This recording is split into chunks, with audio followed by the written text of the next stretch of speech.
Happy Labor Day, fellow working class comrades, and welcome to another edition, your Labor Day edition, of Ralphie the Revolutionary.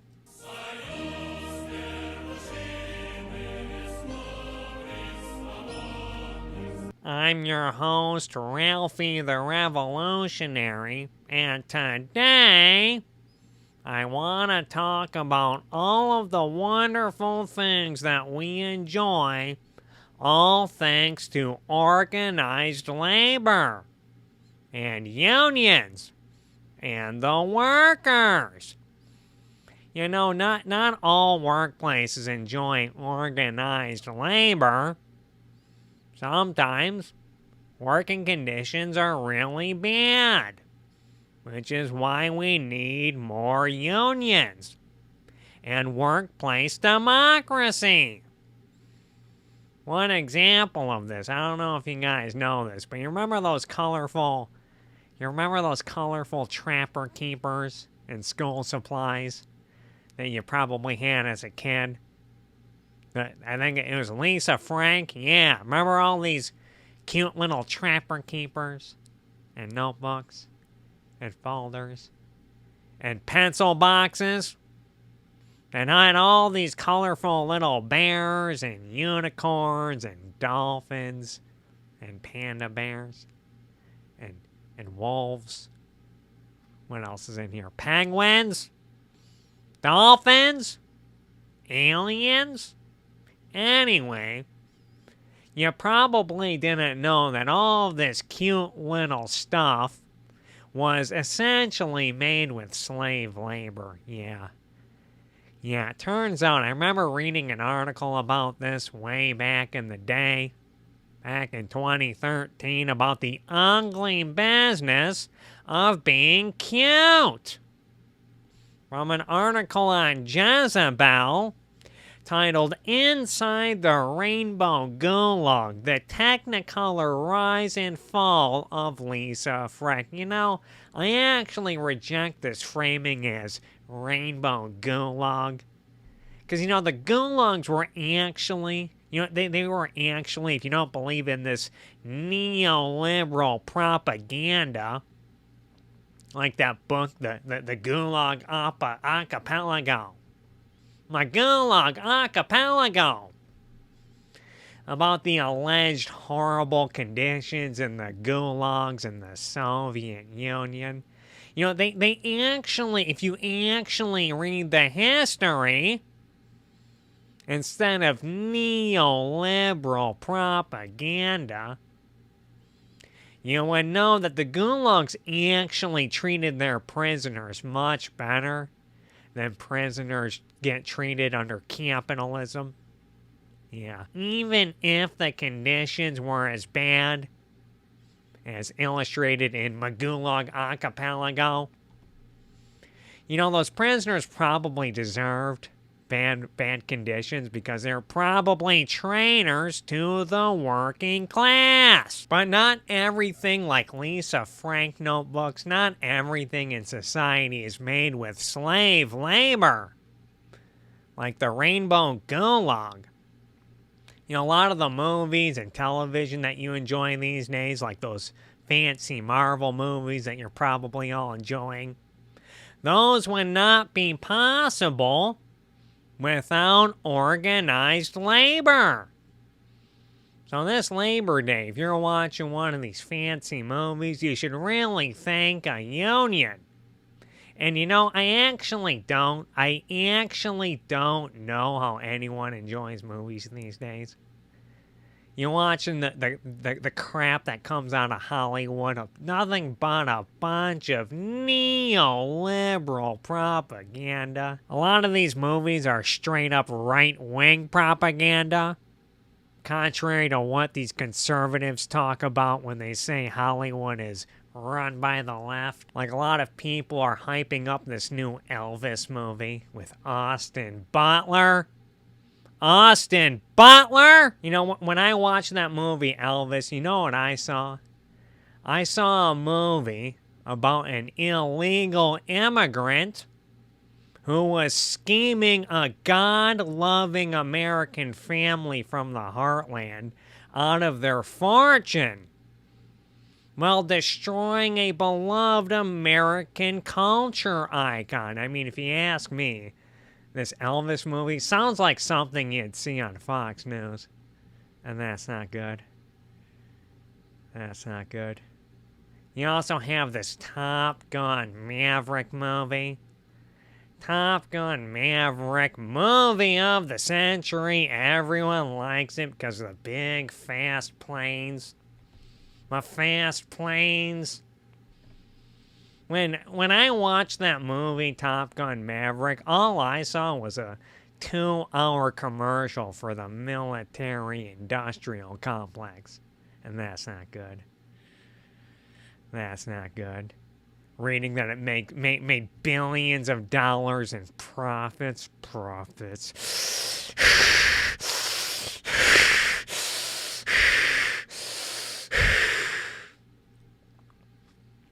Another movie that came out this year was that new Batman movie with that vampire guy. What's his name? Robert Pattinson. Another movie about a billionaire and police who save the day. But you know, if you're actually enjoying these movies, you should really be thanking a union on this Labor Day. You know what else you can thank a union for? Is your beloved automobile. Yeah, your precious car that's destroying the planet. Well, if you're still enjoying a car, you should thank organized labor. Now, I know a lot of neoliberal bootlickers like to credit capitalists like Henry Ford. Like this article on NPR. You know what they should really call NPR? They should call it neoliberal propaganda radio. When they put out propaganda like this about how you should thank Henry Ford for the rise of the middle class. Always hear this from neoliberal bootlickers about how Henry Ford, the beloved Henry Ford, raised worker wages with his $5 workday. His $5 workday. And yeah, sure, Henry Ford raised wages for his workers. But it wasn't out of some benevolence or kindness of his heart. Henry Ford did it to reduce turnover and to attract talent from his competitors, so that his motor company could make higher profits.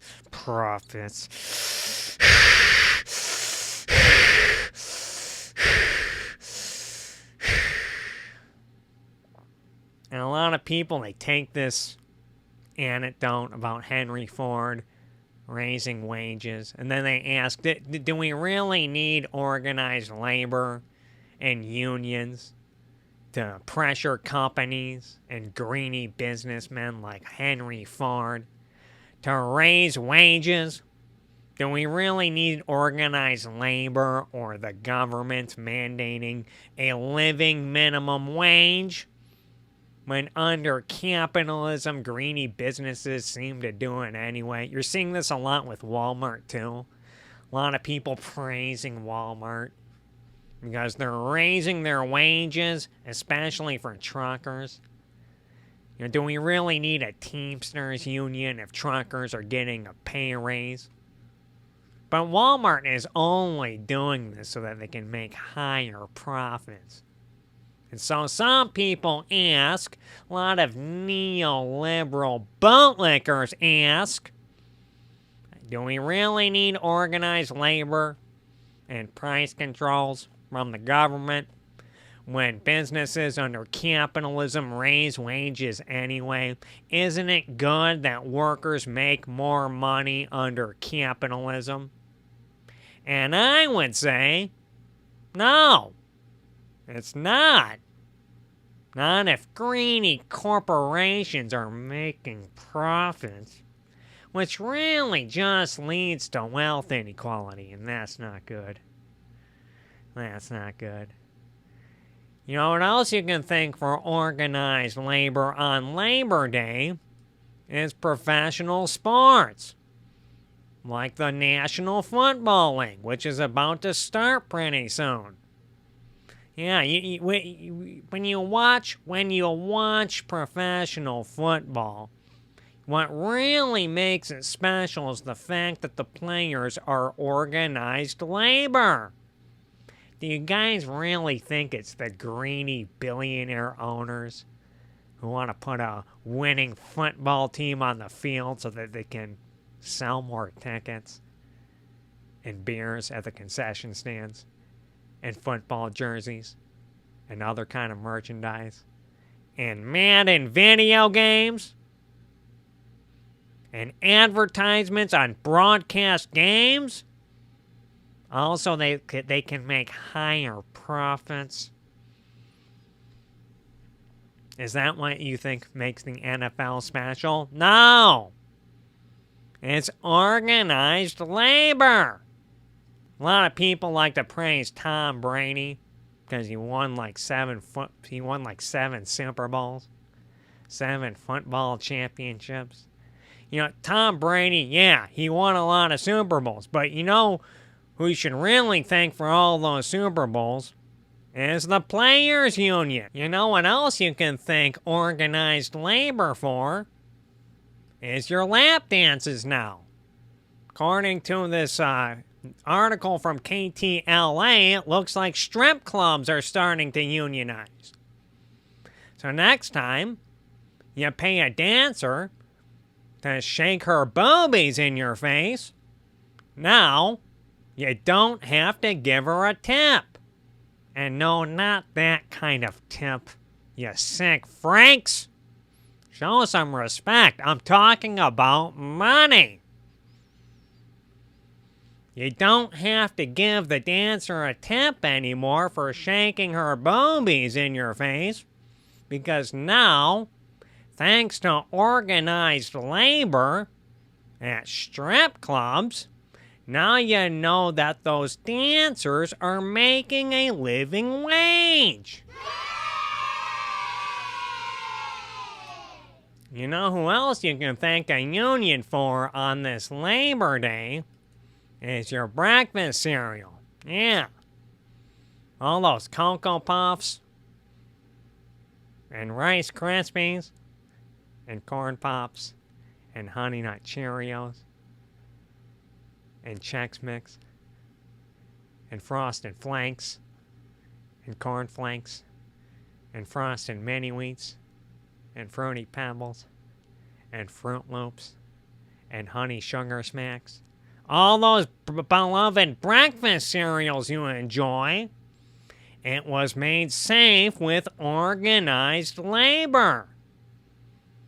You know, companies like Kellogg's, they like to put friendly cartoon mascots on their cereal boxes these days, like Tony the Tiger. Tony the Tiger. You know that they should really put on their cereals is someone like Harvey the Hard Hat or Blank the Blue Collar, so that children know that it's really the blue-collar worker that fills up their stomachs in the morning before they go to school. Speaking of which, you can also thank a union for your delicious chocolate milk. As I read, Nestle also has a union. Yeah, I know some of you guys might be thinking, isn't Nestle, isn't this a greedy corporation that's often in the news for some controversy? I think their CEO years ago said something about how water is not a human right, and that's not good. That's not good. Yeah, whenever Nestle is in the news for something bad, it's because of corporate greed. But all of the good stuff that comes out of Nestle, like their delicious chocolate milk, You can thank a union for that chocolate milk. You know what else you can thank the workers for? Are the beloved skyscrapers you see in the sky. Like this one. Probably seen this picture before of the roughnecks on the RCA skyscraper. And yeah, sure, you can maybe make a case that if it weren't for greedy corporations like RCA or greedy businessmen like Walter Chrysler front-loading the money to build these beloved skyscrapers, that these skyscrapers would never get made. But last time I checked, it wasn't the piece of paper that we call dollar bills that assembled all of these girders and glass windows and concrete. You know who really did that? It was the workers. You should be thanking them for your skyscrapers. Same with your house. Do you live in a house? Do you have a roof over your head? Who do you think put that roof over your head, huh? It was a worker. And yeah, a lot of people make a big fuss about how in places like California, a lot of housing requires prevailing wages to make sure that workers make a living wage. And this is a reason why housing costs are so high in places like California. And yeah, but no one talks about how all the insane profits these real estate companies are making. And even if it is more expensive because of prevailing wage requirements, wouldn't you rather have a roof over your head knowing that it was not built with slave labor, like we see at companies like Lisa Frank? Anyway, I can go on all day about all of the wonderful things you can thank a worker or a union for, but I will end. You know what you should really thank? You know what big thing you can thank a union for? Is winning World War II.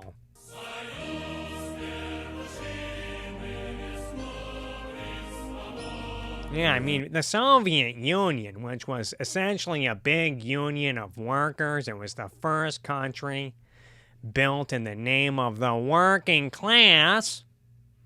The Soviet Union, they actually defeated the Nazis in World War II. I mean, this classic capitalism always takes credit for what the workers do. Because now in the history books, all the neoliberal propagandists, they like to credit the United States, capitalist America, and capitalist United Kingdom for winning World War II, when it was really the Soviet Union that did all the heavy lifting. I mean, America barely did anything. They only entered the war effort after they got attacked by Imperial Japan, which they got attacked after they cut off Japan's oil supplies. So really, for America, World War II was actually just another war for oil, just like every other war America's been involved in, and that's not good. That's not good. Anyway, happy Labor Day, fellow working class comrades.